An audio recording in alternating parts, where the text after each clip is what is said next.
일단은 우리네 투자자들이 너무 공격적이에요. 왜 우리 투자자들은 투자를 함에 있어서 왜 모든 포커스가 수익이 포커스일까? 오히려 우리가 장기적으로 이 시장에 살아남으려고 하면은 서바이벌이 가장 중요한 문제고 그 서바이벌을 하려고 하면은 주식 포커스가 아니라 위험 포커스여야 되는데 많은 유튜브도 그렇고 또 많은 금융기관 직원들도 실제로 금융에 가보면은 이 종목, 이 배터리, 엔비디아, 테슬라 이런 쪽에 얘기만 하고 어떤 위험 관리 얘기를 못하고 있는 게 너무 좀 아쉬워요. 왜냐하면은 제가 1995년부터 이 일을 했었고요. 해외 쪽 일을 2001년부터 했는데 정확하게 사이클이 2001년에 리세션 걸렸고요. 2008년 리세션 걸렸고 요번에 뭐 팬데믹은 논외로 합시다. 근데 너무너무 고통스러워요. 실제로 제가 조금 아쉬운 거는 너무 매크로를 다들 안 보세요. 너무 개별 종목 위주로 말씀하세요. 그러니까 예를 들면은 너무 개별 종목으로 가다 보니까 이 전체 숲에 대한 얘기를 너무 많은 분들이 안 보고 계세요.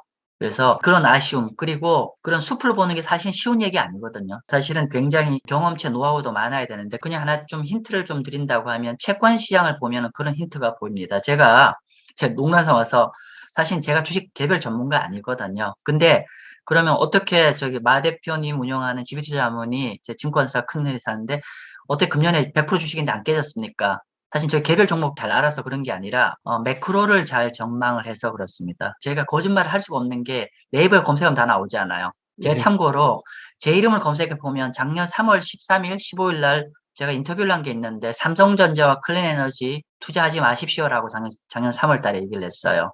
근데 뭐 이런 거잖아요. 그 당시 돌아갔을 때 많은 분들이 그런 얘기를 하잖아요. 그 당시에 돌아가 보면은 2020년보다 삼성전자의 어닝, 순이익이 더 좋아질 것이고, 그리고 여러 가지 밸류에이션이 참 좋아질 거고, 그리고 국민 주식이고, 그래서 거의 모든 국내 금융기관 내지 또는 전문가분들이 삼성전자를 많이 추천을 했었잖아요. 그리고 또 그 당시에 클린에너지 굉장히 많이 추천했는데 저는 사이클이 반대로 갔어요. 근데 제가 삼성전자란 기업이 나쁘다고 부인하는 건 절대로 아닙니다. 단지 제가 국내 금융기관 직원들이나 또는 일반 유튜버들 좀 달리 봤던 건 뭐냐면 아마 제가 매크로를 좀 더 많이 읽어서 그럴 거예요. 근데 조금 팁 드리면 뭐 대단한 거 아닙니다. 그냥 요즘에서 많은 분들이 얘기를 하는 거잖아요. 요즘 어떤 게예요? 자, 미국 주식이 연초 들어서 왜 이렇게 많이 깨졌어라고 했을 때 테크 주식이 가장 직관적으로 요즘 많이 언급되는 게 미국 금리가 올라서 깨졌습니다라고 얘기하잖아요. 근데 이게 금리가 올라가면 테크 주식이 깨지고 상대적으로 현재 캐시플로가 좋은 가치주들이 좋다는 얘기는 요즘은 거의 뭐 진리처럼 다 알고 있습니다. 자, 그런데 국내 증권사 리서치들도 당연히 이런 내용 다 알고 있죠. 그럼에 불구하고 작년에 뭐 우리 국내에 아는 거의 모든 대형 증권사들이 테크 주식을 작년 하반기 엄청나게 특히나 메타버스 엄청나게 부르짖었죠.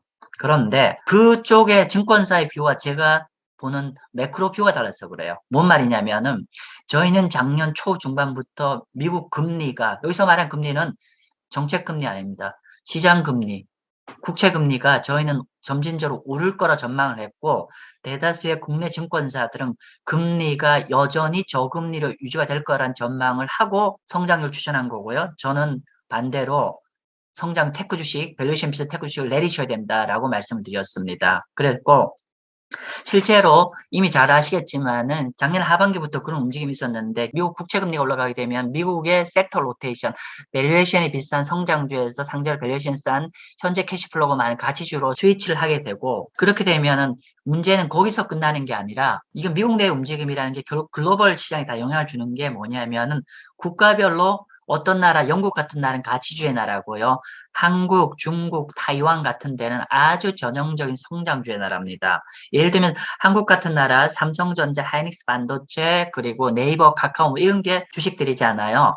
그러면 이런 것들은 글로벌리 봤을 때는 한국이 성장주의 나라죠. 그러면 기존에 이미 전 세계 기관 투자가들이 성장주를 이만큼 갖고 있어요. 예를 들면 10을 갖고 있어야 되는데 이미 한 15내 20을 갖고 있다 가정합시다. 그러면 전체적으로 이제 금리가 뜨게 되면 이 비중을 좀 줄여야 되죠. 음, 그러면은 한국의 삼성전자라는 기업이 나빠서가 아니라 얘네들의 글로벌 포트폴리오를 재편해야 되는 상황이거든요. 그러니까 전체 금리가 뜨게 되면 성장률 비중의 웨이트를 줄여야 되고 가치 비중을 좀 더 워낙에 언더웨이트를 10여 년간 왔기 때문에 좀 올려야 되는데 그런 글로벌 시각에서 바라보면 왜 삼성전자를 제가 작년 초중반에 그렇게 얘기했는지가 아주 쉽게 이해됩니다. 그래서 아니야 다를까 지난 1년 동안에 삼성전자가 원더풀한 기업인데 왜 외국인이 이렇게 팔지? 라는 시각. 그래서 다시 정리를 하면 우리가 국내 주식을 하지만은 미국이란 글로벌 시장을 봐야 되고요. 또 미국 시장을 제대로 보려고 하면 미국의 S&P 500과 나스닥을 쳐다봐야 되는 게 아니라 그 반대편에 있는 미국의 국채 시장을 정확하게 꿰뚫고 있어야 이 전체 그림이 다 이해될 겁니다. 그래서 지금도 마찬가지입니다. 이런 부분들에 대해서 오늘 제가 쭉 말씀 좀 드리겠지만은 사실은 제가 채권을 가지고 채권 투자하는 거 얘기 말씀드리겠지만 주식도 같은 방식으로 좀 풀어내려고 합니다. 그래서 첫 번째 리스크 관리 좀 고민 좀 많이 하시고 그렇게 하려면은 내가 현재 이 뛰고 있는 플레이그라운드가 이 투자하는 기업이 아무리 좋더라도 이 기업이 전체 매크로가 올라간 매크로라면 이게 내가 예상했던 판단대로 주가가 올라가지만 만약에 이렇게 쓰러지는 매크로라고 하면 내가 아무리 좋은 기업이라도 깨집니다. 그래서 그걸 먼저 큰 그림을 좀 그리는 훈련을 좀 하실 필요가 있을 것 같고 지금도 사실은 최근에 다시 테크 주식이 뜨다 보니까 또 약간 이제 그런 거에서 개별 종목단으로 가시는데 음. 저는 물론 개별 종목단도 반드시 하셔야 될 겁니다. 그러나 위험 관리를 하기 위해서는 채권 매크로 보시면 좋겠습니다. 그러면요, 대표님. 앞으로는 좀 매크로의 시나리오라고 해야 될까요? 어떻게 좀 보고 계신가요? 매크로라고 하면은 뭐 사실은 매크로로 보는 것들이 뭐 너무너무 많죠. 너무너무 많습니다. 그 사실은 이런 웅달 책방을 통해서 이번 달에 우리가 어떤 물고기를 먹을 건가 아니라 낚시를 이렇게 하는 방법을 배워야 될 거잖아요. 그러면 사실은 매크로를 보는 건 사실은 한꺼번에 짧게 얘기할 수 있는 성격들이 아니죠. 너무너무 많아요. 그런데 그냥 짧게 한 세 가지, 서너 가지 정도만 좀 말씀 좀 드리면은 일단 FRB 금리부터 얘기합시다. FRB 금리 얘기하면은 FRB를 얘기하고 있고 한국을 치면 BOK 한국은행 있잖아요. 그러면 우리가 FRB 금리라는 게 기본적으로 원래 그 미션 스테이트먼트, 그러니까 원래 정책 목표는 두 가지지 않습니까? 하나는 완전 고용이고 두 번째는 인플레이션 잡는다는 게 목적인데 미국은 이미 4% 언더기 때문에 완전 고용을 달성했다고 보셔도 무방하고 지금은 모든 에브리바디가 다 하는 것처럼 지금 인플레이션 때문에 이제 금리를 올리는 거잖아요. 근데 금리를 올린다고 얘기를 하는데 이 업계 한 25년 있다 보니까 뭐 VIP 대해서 설명을 참 많이 해요. 그래서 그분들이 재테크를 오래 하셨던 분들 저한테 물으세요. 마 대표, 내가 어떤 사업도 하고 또는 직장 다녀야 되는데 그 모든 데이터를 다 챙겨볼 수 없는데 그럼 나한테 꼭 하나만 봐야 된다면 뭘 추천해 주겠냐고 데이터를. 그럼 저는 주저함 없이 미국의 FRB 금리를 얘기합니다. 왜냐하면은 미국의 FRB 금리는 굳이 얘기하자면은 미국 경제의 브레이크입니다. 경제의 브레이크. 그렇게 이해하시면 되게 쉽습니다. 즉, 우리가 자동차로 간다고 하면은 자동차 신차를 뽑으면 계속 고속 주행을 하잖아요. 그러면 이게 나중에 어떤 우리가 과속 티켓도 받기 때문에 결국은 너무 고수로 가면 되니까 브레이크를 좀 속도를 떨어뜨려 브레이크를 밟잖아요. 즉, 금리를 올린다는 거는 경제의 과속을 잡는다는 거죠. 결국 인플레이션을 잡기 위해서는 경제의 브레이크인 정책 금리를 올리는 거잖아요. 그죠? 근데 여기서 한 마디 더 말씀 좀 드리면 참고로 미국은 통계의 나라입니다. 매일매일 오늘 좋은 데이터, 내일 나쁜 데이터 사실 너무너무 어려워요. 저도 한 300억 정도 미국 주식을 운영하고 있거든요. 근데 저 밤에 장 안 봐요. 네. 그건 잡니다. 그거 매일매일 나오는 데이터 그렇게 중요하지 않습니다. 그런데 이제 좀 얘기 돌았는데 결국은 뭐냐면은 미국은 통계 나라고 그리고 플러스 마이너스가 매일 움직이는 데이터인데 그걸 일일이 추적하는 것보다는 사실은 그거를 그러니까 예를 들면 FOMC 미팅을 보면 FOMC 미팅이라는 게 한 두 달에 세 번, 3개월에 한 번 하는데 이론적으로 미국에서 제일 스마트한 사람들이 집합이잖아요. 스마트한 경제학자들이 집합해서 그 미국의 지난 한 2, 3개월 동안의 어떤 경제 데이터를 종합적으로 분석해서 처방전을 내리는 게 정책금리 의사결정이거든요. 그 사실은. 그렇게 보면은 이제 좀 힌트를 잡으면 될 것 같고요. 그래서 지금 정책금리 인상으로 인해서 이제 인플레이션 잡기 위해서 금리 인상을 하고 있는데, 근데 한 가지 확실한 건 뭐냐면요. 정책금리 인상이라는 거는 결국은 순기능과 역기능이 있죠. 순기능은 인플레이션 잡는 건데 역기능은 그만큼 경제 페이스를 떨어뜨려요. 그런데 과거의 예를 보면요. 리세션, 경기 침체는 왜 오냐면은 저는 그렇게 얘기합니다. 중앙은행 때문에. 지난 20년간, 지난 30년간의 정책과 경기 침체를 다 뜯어보시면요. 100% 경제 FRB가 금리의 브레이크를 잡아서 속도가 딱 떨어진 다음에 일정 지난 기준 다음에 리세션 들어갔어요. 이거는 제가 나중에 웅달 책방이 원한다면 제가 데이터를 올려드릴게요. 100%입니다. 즉, 지금 결국은 중앙은행 때문에 경기 사이클이 호황이 되고 또 경기 침체가 된다고 저는 생각합니다. 왜냐하면은 얘네들이 경제 페이스를 떨어뜨렸다 올렸다 하는 거잖아요. 예를 들면 경제 나빠지면 어떻게 하죠? 다시 브레이크를 쫙 풀어요. 금리 브레이크를 쫙 풀이고 다시 돈을 쫙 풀잖아요. 그래서 다시 부스트 시키잖아요. 그 지금은 인플레이션의 부작용을 잡기 위해서 의도적으로 지금 브레이크를 잡아서 페이스를 떨어뜨리고 내년에 지금 미국의 성장률 1%대 나올 거거든요. 글로벌 컨센서스 지금 1%대 나옵니다. 성장이 확실히 둔화될 거예요. 그래서 결론은 내년에 경제가 둔화될 겁니다. 단지 지금 현재 남은 건 딱 이거예요. 소프트 랜딩을 할 거냐, 하드 랜딩을 할 거냐가 관건이죠. 그래서 만약에 지금 생각한 것보다 브레이크를 이렇게 잡는 레벨이 우리가 시장 예측한 거 브레이크 레벨이 더 올라간다면 하드 랜딩으로 가는 거고요.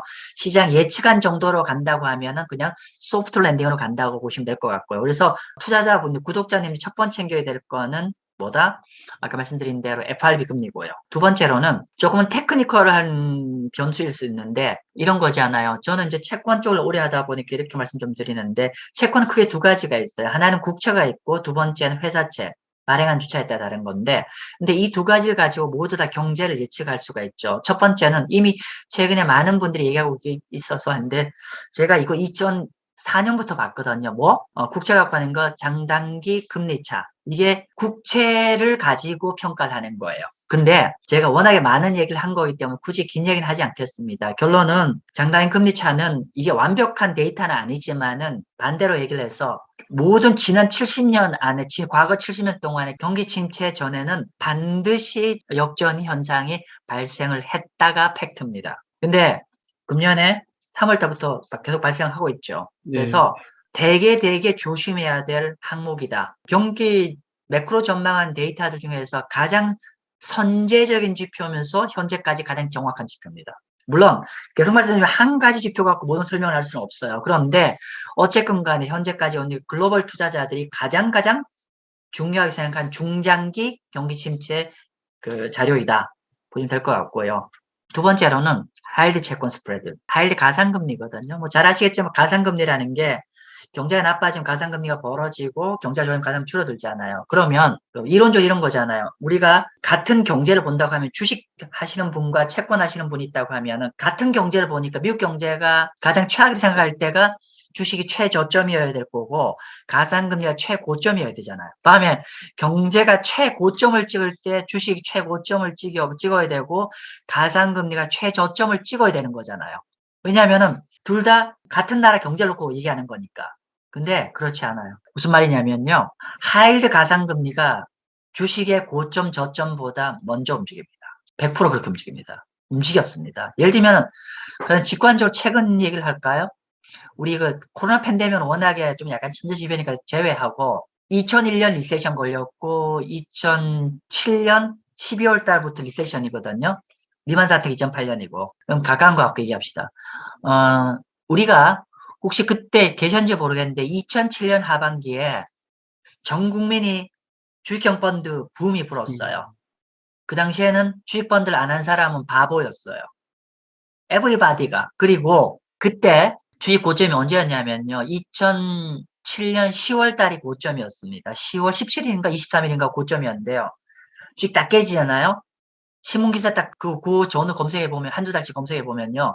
거의 모든 전문가가, 이거 박앤세일이다. 다 박앤세일이라 난리 피웠어요. 그리고 실제로 돌이켜보면은 그때 2003년부터 주가가 올랐으니까 5년 올랐거든. 5년 고점에 가장 많은 주식 투자자가 들어갔어요. 근데 주식 하시는 분이 거의 다 틀렸어요. 놀라운 건 뭔지 아세요? 가상금리가, 보통 가상금리 어떻게 떨어지냐면은, 경제가 이렇게 올라간다고 하면 가상금리 이렇게 떨어져야 되잖아요. 이렇게 떨어지지 않습니까? 경제가 좋아지니까 떨어지는데, 가상금리는 이렇게 떨어져서 처음에 확 떨어지고, 그다음부터 이렇게 마지날이 떨어지거든요. 마지날이 떨어지다가, 언제부터 가상금리가 바닥을 딱 찍고 위로 올라가냐면은, 2007년 5월달, 5월 달부터 가상금리가 뜨기 시작합니다. 근데 가상금리 어떻게 떴냐면은 가상금리 이렇게 가다가 살짝 뜨면 이게 바닥인지 모르잖아요. 근데 가상금리 이렇게 가다가 V자로 떠버려요. 그래서 만약에 그 당시에 하이드 가상금리를 미리 봤다. 그러니까 정확하게 주가 고점보다 하이드 가상금리가 5개월 선행했어요. 우리가 가상금리를 이렇게 정의하면 가상금리는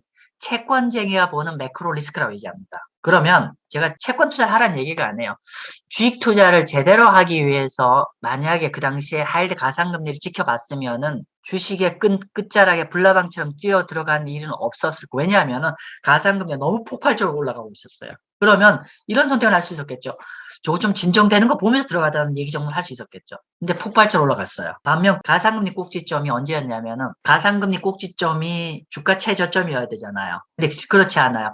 가상금리 꼭지도 주가 최저점보다 3개월 다 선행했습니다. 예를 들면은 2001년 리세션 그리고 2008년 리세션 모두 다 주식 저점보다 3개월 전에 가상금리가 꼭지를 찍었어요.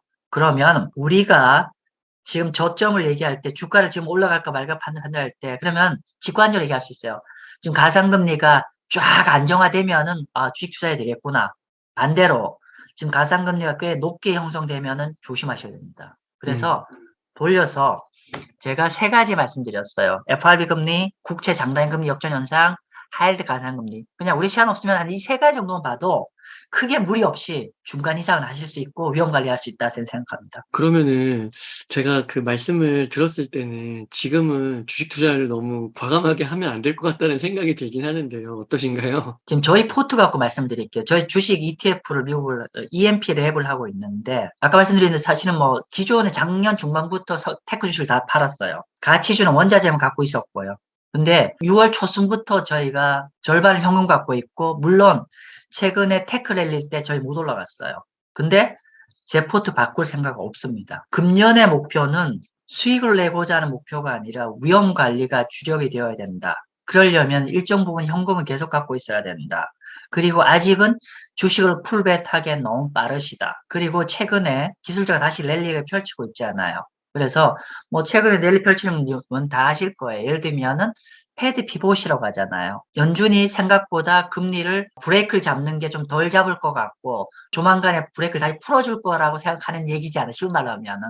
그래서 지금 이제 장기 국채 금리도 이렇게 안 올라가고 올라가고 있는데 결론부터 말씀드리면요. 저는 그 시장 예측하는 패드 피봇보다는 조금 더 브레이크가 더 잡힐 것 같고요. 미국 장기 국채 금리는 다시 좀 오를 것 같습니다. 그래서 조심 좀 하셔야 될 것 같고요. 그리고 제가 자문한 고객자 이렇게 말씀드려요. 지난 1년 동안을 글로벌 리스크를 얘기하라고 하면 크게 세 가지 측면을 얘기할 수 있는데 첫 번째는 인플레이션 샥, 인플레이션 충격이었고요. 인플레이션 충격 다음에 레이트 샥, 금리 충격이었어요. 지금 여기까지 왔잖아요. 그 다음 남은 게 뭘까요? 그 다음 남은 거는 그로스 샥, 성장률 충격. 어쨌건 간에 지금 현재 여러 가지 매크로 데이터가 경제가 확실히 둔해지고 있습니다. 예를 들면 PMI 데이터라든지 경기 선행 지표라든지 최근에 이제 주식시장이 정확하게 그걸 제대로 반영을 못하고 있는데 어닝 리비전이라고 하죠. 어닝이 계속 전망치가 계속 둔화가 되고 있습니다. 그러니까 이런 것들이 결국 PMI가 계속 떨어진다는 거는 PMI 구매자 지수잖아요. 이런 것들이 일단 디렉션이 계속 둔화 쪽 방향으로 가고 있어요. 그래서 우리가 각국에서 중앙은행에서 브레이크를 잡는다는 거는 성장률 둔화 쪽으로 갈 수밖에 없고 우리가 성장률 둔화가 중요한 게 아니라 결국은 기업의 어닝에 둔화되는 게 중요한 거잖아요. 그러면은 저는 항상 얘기할 때 세상의 축을 좀 표현이 좀 과합니다만은 미국을 봐야 된다는 거고요. 그럼 결국 미국을 봐야 된다는 건 좀 쉽게 얘기하면 이런 거잖아요. 우리가 사실은 이제 한국 주식도 마찬가지입니다만은 브레이크를 많이 잡으면은 결국은 전 이렇게 연결고를 좀 풀어볼게요. FRB 금리를 계속 올리지 않아요? 어떻게 영향을 미치는지 직관적으로 얘기할게요. 그럼 보면은 미국 같은 경우 미국의 경제에서 가장 중요한 게 일반적으로 소비라고 얘기하잖아요.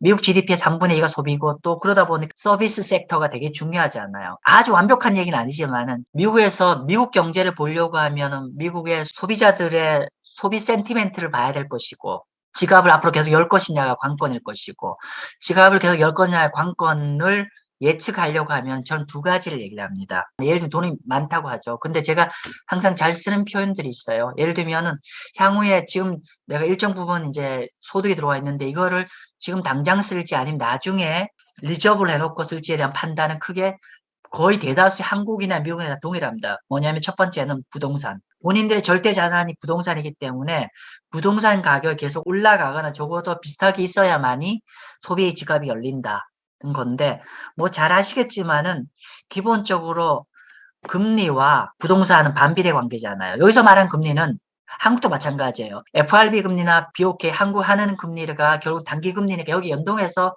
우리가 대출 금리가 이렇게 연동이 되어 있지 않아요. 경제 브레이크를 잡는다는 것은 결국은 부동산에 브레이크가 걸린다는 의미거든요. 어쨌건 간에 최근에 미국의 30년 모기지 금리가 3.5에서 5.5%까지 한 2% 이상 폭등을 했습니다. 과거 예를 보면은 한 1년의 시차를 두고 미국 부동산은 정확하게 반비례를 갖는데 이렇게 금리가 뜨면은 통상적으로 시차를 한 1년 정도 뒤에 부동산 가격이 꺾였습니다. 자, 그래서 미국의 부동산 가격이 그렇게 꺾일 여지가 금리 상승 여파로 인해서 부동산이 수년간 랠리가 이제 좀 꺾일 것 같습니다. 두 번째는 뭐냐면은 우리가 이제 보통 이제 아마 친구분들이 직장을 다니고 있을 거예요. 직장을 다니면은 그러니까 예를 들면 제가 이제 갑자기 목돈이 생겼는데 이 목돈을 지금 쓸 건가 말 건가 판단할 때 아까 첫 번째 기준이 내가 현재 부동산 있는 가격이 좀 좋아야 될 거고 두 번째는 뭐냐면은 내가 현재 들어오는 인컴이 내년에도 스테이블하게 들어올 수 있다는 보장이 있어야 이 돈을 쓰는 거죠. 근데 만약에 내년에 내가 정리해고 될 것 같고 내가 사업을 하는데 이 사업이 굉장히 어려질 것 같다 판단하면은 사실은 돈 못 쓰잖아요. 좀 다시 일반화시켜 말씀드리면 고용입니다. 대다수 모든 사람들한테 중요한 건 고용입니다. 특히나 미국 시장은 더 고용이에요. 근데 불행히도 고용지표는 일반적으로 후행지표입니다. 경기 후행지표예요. 근데 미국 고용지표 안에서 선행지표가 하나 있어요. 그게 뭐냐면은 Initial Job Claim Rate입니다. 초기 실업수당 청구 건수. 근데 최근에 초기 실업수당 청구 건수가 지난 4월 달부터 올라오기 시작합니다. 그래서 기본적으로 저는 그로스 샥이 있을 것 같습니다. 왜 그렇게 생각하냐면은 미국의 소비 부분에 지금은 굉장히 견조합니다. 견조한데 이 소비 부분에 영향을 줄 수 있는 게 부동산 시장과 잡 마켓인데 이런 것들이 순차적으로 여기서 영향을 주면 또 시차를 두고 소비에 가는 거고 다시 이렇게 되는데 최근에 미국의 컨퍼런스 보드에 컨슈머 컨피던스를 보면 동행 지표는 여전히 올라가는데 선행 지표는 꺾이기 시작해요. 그런 것들이 시차를 두고 중요를 줬기 때문에 어쨌건 간에 그로스 샥의 우려를 갖고 있기 때문에 지금 일단은 너무 빠르게 주식 공격적으로 안 하셨으면 좋겠습니다. 그러면은 그 그로스 숍이 남아 있고요.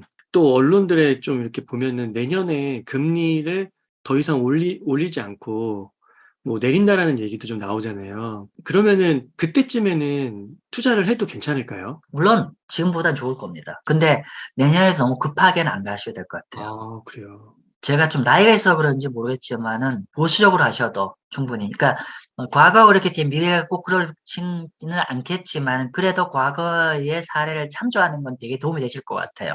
자, 우리가 구독자님들이 한번 구글링을 해서 FRB 금리와 미국 리세션의 시점을 한번 비교를 해 보십시오. 그러면 어떻게 되냐면요. 지금 방금 말씀 주신 건 뭐냐면은 자, 지금 미국 FRB 금리가 쭉 올라가잖아요.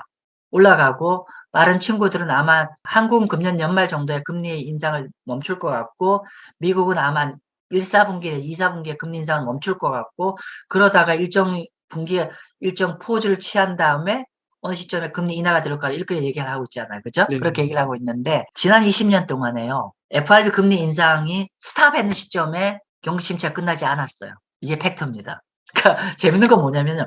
금리 인상을 올리고 인상을 쭉 들어가고 여기에 일정한 포즈를 취하고 금리 인하가 들어간 다음에 일정한 시점에 리세션이 끝났어요. 좀 더 거칠게 얘기하면은 가장 편하게 투자하는 건요. 그냥 FRB가 금리 브레이크를 쫙 잡아서 브레이크를 다시 다 풀 때 그때 들어가셔도 안 늦습니다. 아, 우리가 왜 이렇게 성급한지 모르겠어요. 그러네요. 왜냐하면은 기본적으로 과거 역사를 보면은 베어마켓보다요 불마켓이 3배 이상 더 길어요. 그리고 더 높아요. 근데 우리가 왜 베어마켓에서 이렇게 바닥부터 다 먹으려고 아주 급하게 덤비신지를 당연히 뭐 마음에 알겠지만 그렇게 안 하셔도 될 것 같습니다. 조금은 위험 관리 좀 보시면서 천천히 가셔도 괜찮을 것 같아요.